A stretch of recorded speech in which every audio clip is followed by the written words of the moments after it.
this race wasn't loud. It wasn't messy. It was something more dangerous than that. It was controlled.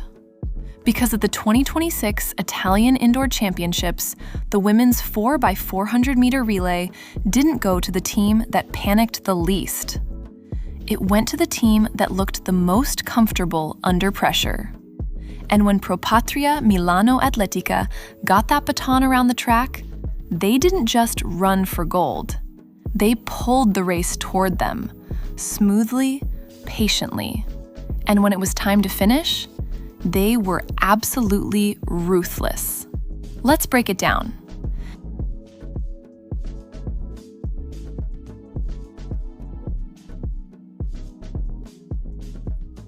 Indoor relays are never as simple as they look. The event may say 4x400, but indoors, it's really about timing, nerve, positioning, and who can stay beautiful under chaos. Because once the lanes collapse and bodies start fighting for space, the race changes. That's when rhythm matters. That's when poise matters. That's when you find out who can actually carry pressure elegantly. And in this final, Propatria Milano Atletica had exactly that. They didn't have one lucky leg. They had a relay that moved like it knew how the story would end.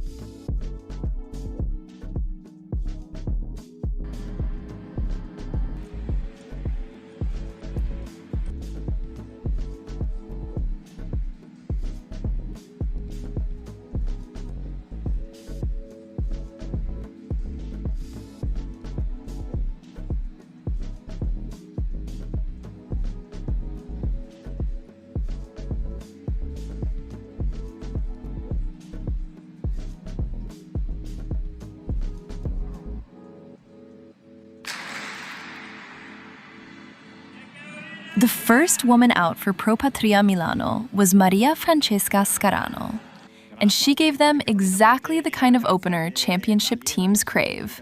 Not frantic, not reckless, just composed and quietly dangerous.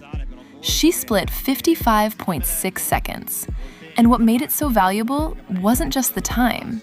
It was the feeling of the run. She didn't force the race. She settled into it. And that's important because the first leg indoors can ruin you if you chase too much too early. But Scarano didn't chase. She stayed tall, stayed patient, stayed in touch.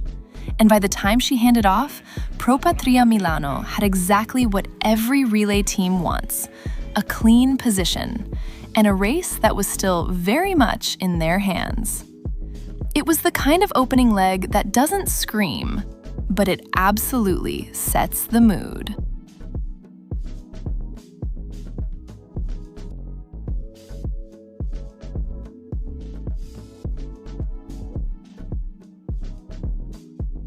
Then came Serena Troiani.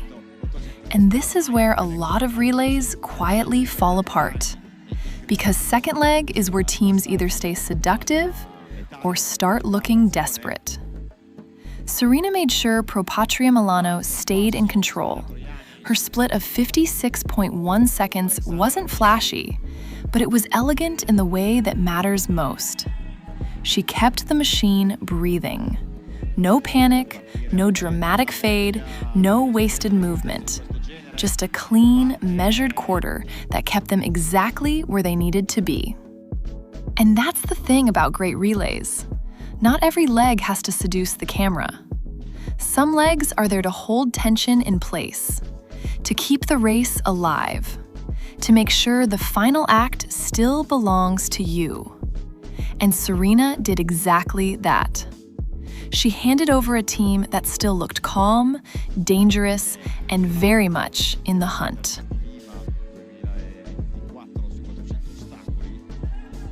Then came Greta Vuolo. And this is where Propatria Milano started to get a little more intentional, a little sharper, a little more predatory, because her 55.4-second split felt like the moment the relay stopped surviving and started leaning toward victory. Third leg is often the most underrated part of the 4x400. Everybody waits for the anchor. Everybody remembers the final lap. But third leg is where winning teams begin to tighten their grip. And Vuolo did exactly that. She didn't run scared. She ran like she understood the assignment. Keep the pressure on, keep the shape of the race, and hand the baton to the closer with options. That matters. Because there's a huge difference between giving your anchor a chance and giving your anchor control. Vuolo gave Propatria Milano control. And once that happened, you could feel the race beginning to slip away from everybody else. And then, Virginia Troiani got the baton. And from that moment on, the race had a different energy. Because when she touched that baton, she didn't look like someone trying to save the relay. She looked like someone who had already decided how it would end. Her split? 53.95 seconds. That is not just a good anchor split. That is a cold-blooded indoor closers split. And you could feel it in the way the race finished. No rush of panic, no desperate reaching, no messy final straight. Just command. She took what her team had built and turned it into something nobody else could answer. That final lap had bite. It had elegance. It had that beautiful kind of aggression where an athlete looks smooth, but every stride is quietly breaking somebody's heart. And by the time she brought it home, the title belonged to Propatria Milano Atletica in 3 minutes 41.05 seconds. That anchor leg didn't just finish the race, it sealed the mood.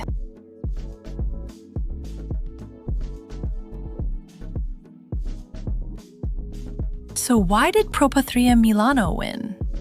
Because they were the most complete team on the floor. Simple. They didn't rely on chaos. They didn't need heroics. They didn't need a miracle. They gave you 55.6, 56.1, 55.4, and 53.95 splits. That is a relay with shape, a relay with flow, a relay with no ugly leg, no emotional collapse, and no wasted handoff. And when you combine that kind of balance with an anchor who can close under 54, that's not just strong, that's seductive relay running. Because the best teams don't always look the most frantic. Sometimes they look the most comfortable doing damage.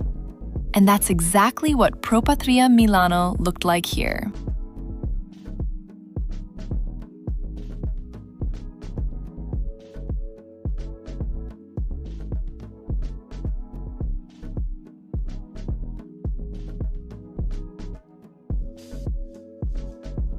And here is the final results.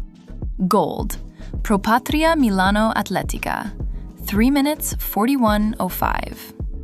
Silver, Atletia Brescia, 1950, 3 minutes 42.79. Bronze, Bracco Atletica, 3 minutes 43.07. And fourth place, Atletia Stud Rieti, Andrea Milardi, 3 minutes 44.72 seconds. This wasn't just a relay. It was a lesson in rhythm, poise, and finishing power. And when the lights got hottest, Virginia Troiani made the final lap look irresistible.